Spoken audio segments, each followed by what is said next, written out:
berampumi tom tenena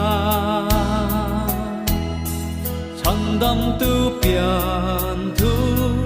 quan lo ni kopel mi ta thirin apian na chu un lo mani ma se avatuk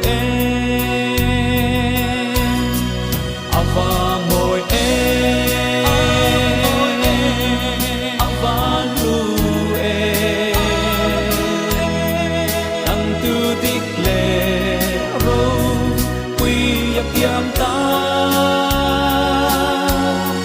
Krista zara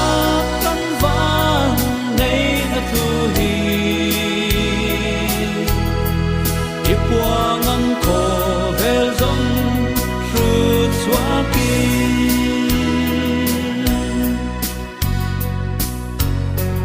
angel te thu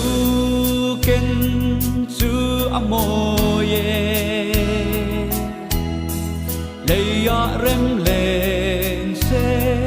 mitin te ta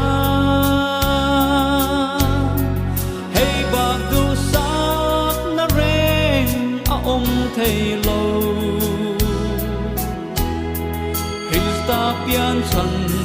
i don siang ang u ava moi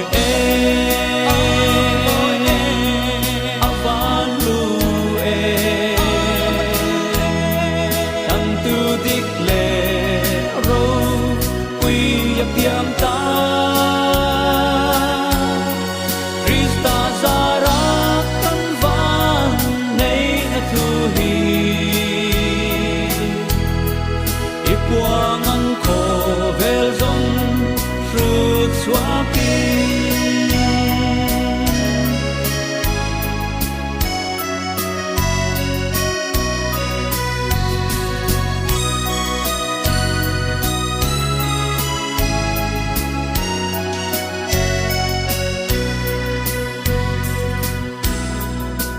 thằng lâu biang cung